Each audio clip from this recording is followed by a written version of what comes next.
За, Хятадын сошиалуудыг цувралаар танилцуулж байгаа Вологийнхоо энэ дугаарт Ли Жачи гэдэг хятад нэртэй Тунлио хотод төрсэн өвөр Монголын нэг сошиалын инфлюенсер охиныг танилцуулахаар шийдсэн юм аа. Ли Жачи бол Ламу Янзы гэдэг хоч нэрээр хятадын сошиалд их од болсон. Энэ Ламу Янзы гэдэг нэр нь ямар утгатай вэ гэхээр нүдэ мэдэрэ гэсэн маягийн үг байхгүй юу? Нүдэнд халтай зүйл гэсэн маягийн хадаад орчуулбал тиймэрхүү үг. Тэгэхээр яагаад ийм нэртэй видео хийдэг вэ гэхээр түүний хийдэг видеонууд нь бүгд тийм нэг стандарт бус. Та бүхэн сайн санаж байгаа бол Хятадын улсын гимнастикийн аврах шалгаруулах 2019 оны уран гимнастикийн тэмцээн дээр учиргүй Миралаг охин гүйж гарч ирэнгуудаа маш эвсэлтэй санаанд оромгүй сайхан бүжгэлсэн тэр нэг видеоны тасархай маш их төгөж хүмүүс өхөөрдөж хайрлаж бас цагаахан шоолж ингээд тэрний хэд өөртөө ихтэй байдлыг ингээд хайр өхөөрдөл хослуулан тарааж ясныг сайн санаж байгаа. Энэ бол нөгөө алдарт Ли Жачи гэдэг охин маань байгаамаа. Энэ охины бусдаас онцгойрч салгарч байгаа гол зүйл нь юу вэ гэхээр түүний тийм өөртөө ихтэй байдал болоод сэтгэлийн хаттай мөн маш өөдрөг энэ зан чанар нь байгаа. Охин бол зэрийн нэг хөдөөгийн тийм тарчиг ядмакан амьдралтай гэр бүл төрсөн айлын ганц хүүхэд. Аав нь нүүрсний машин хөлсөөр барьдаг, ээж нь гудамжид маруужин зардаг ийм айл байсан. Тэгээд энэ аав ээж хоёр бол хэдийгээр амьдрал нь бас нэг тарчиг татуухан ч гэсэн ганц охиныхоо боловсролд их анхаарч хичээсэн байдیں۔ Тэгээд тэр нь юугаар илэрч байна вэ гэхээр 4 настай байхад нь анх Тунлио хотын тэр бүжгийн дугуйланд оруулж хичээлсэн. Энэ дугуйлангаараа 8 жил хичээлсний үр дүнд тийм гоё бүжгийн эвсэлтэй бас тийм урлагийн хүн болж бэлтгэгдсэн.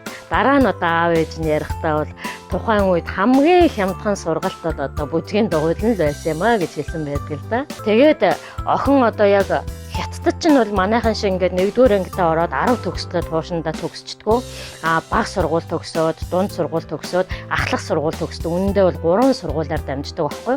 Тэгээ ахлах сургуульд орох жил нь аав ээж нь төлбөртэй хувийн сайн сургуульд охиноо сурах гэж зүтгэсэн байгаа. Гэтэл охин шууд өөрийнхөө зөрүүдлээл би ерөөсө төлбөртэй сургууль сурахгүй, улсын үн төлбөргүй сургуультай сурч төгснө гэдээ ерөөсө аав ээж хоёроос тас зөрүүдлээд тэндээ улсынхаа сургуульд сурсан.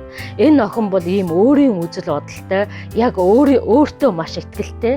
Энэ байдал нь бол хожмын энэ амжилтынхаа эхлэл болсон байгаа. Энэ Ламу Янзы гэдэг охин маань бол ингэж сургуулаа төгсөн гутаа жүжигчин болно гэжтэй маш их мөрөөдөжсэн. Ерөөсө голынх нь ганц хүсэл байсан.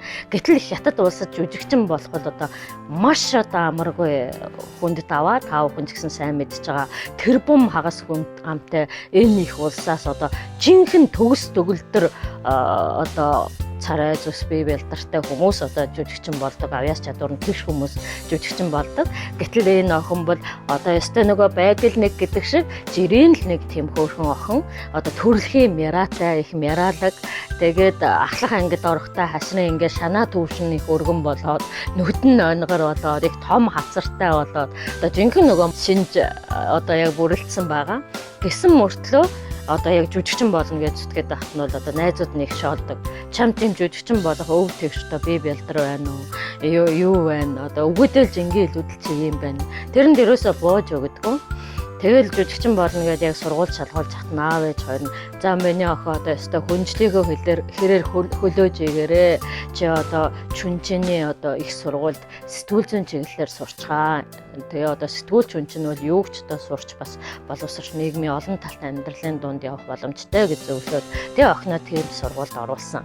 Тэгээ жинхэнэ жүжигчний сургуульд ороогүй ч гэсэн охин маш амжилттай жинхэнэ жүжигчдийг ардаа хаях хэмжээний фэнүүдийг цуглуулсан асар алдартай хүн болж хувирсан юм аа. Тэр нь юунаас осон бэ гэхээр нөгөө оюутны 3 дугаар курстэй байж байхдаа хашир нэг маш богинохон шорт фильмийн зохиол өөрөө бичээд тэрэндээ өөрөө тоглоод тэр нь бас аз олж маш сайн үнэлгээ аваад Азийн Шанхайн олон улсын оюутны кино фестивалаас 2 ч англиад шагнал хүртсэн байгаа. Тэгээд одоо хөөрхөн ингээд нэр гараад хүмүүс бас сонирхож эхлэх үед нэг найруулагч тэрийг ураад бас кинонда тоглуулсан. Энэ нь болохоор маш амар царай муутай, ааш муутай, амар сөрөг дүрд тоглосон. Тэр дүрээ бол өстой гайхамшигтай гүйцэтгэлтэйгээр бүтээж чадсан. Үнэхээр одоо муу талын дүрийн хамгийн сайн жишээ болсон. Ингээд энэ охин бол бас их хөөрхөн ингээ алдаршаад явж явах замдаа мөн оддын ийм реалити шоунд оролцсон. Тэгээд тэр шоунд одоо хилжсэн түүний зарчим бол одоо хятадын ард түмний одоо сошиал хэрэглэгчний анхаарлыг маш их татсан л да. Юу гэхээр одоогийн хүмүүс бол хүний давуу талыг өөрийнхөө сул талтай жишиж хардаг болжээ. Харин би бол өөрийнхөө давуу талыг бусдын сул талтай жишиж хардаг гэж. Яг энэ зарчмаараа л ийм амжилтанд хүрсэн ийм охин байгаа. Одоо тэгээд яг тэр нэг хөөрхөн алдартай болоод олон танигдаж явах үед нэг одоо жижигхэн продакшны найруулагч ирж түүнтэй уулзаад хамтарч ажиллах санал тавьсан. Тэгээд одоо энэ Ламу Янзэ гэдэг энэ нүдэ мэдэрэ гэсэн маягтай энэ хоч нэрээрээ 70 гаруй видео вебодоор тавьж тэр нь бол одоо сошиалын маш өндөр хандлт авч өдөртөө л одоо 200 мянга гаруй хандагчтай болж ингэж бол одоо энэ охин олон танигдсан байгаа. Тэгээд энэ манай Монгол үндэстний манай охин бол хятадд одоо сэтгэлийн тэнхээ, өөдрөг байдал, өөртөө итгэх чанараараа ингээд онцгой сайхан үлгэр дуурайл үзүүлээд ингээд сайнны жишээ болоод явж байгаа нэг сайхан түүхийг ингээд та бүхэнтэйгээ хуваалцъя гэж утсан юм аа.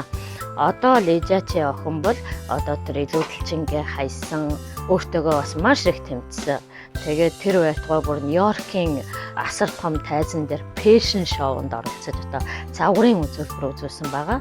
162-ын өндөртэй энэ охин бол одоо 62 кг жинтэй хэвийн дундаж ийм сайхан одоо олны танил охин болсон байна. Хүн бол одоо ямар ч хөрснөөс ургасан ч гэсэн яаж цэцгэлэх нь бол тухайн хүний дотоод мөн чанар, сэтгэлийн тэнхээгээс хамаардаг шүү гэдгийг одоо хэлхийн тулд энэ удаагийн влогоо хийсэн юм аа. Баяртай.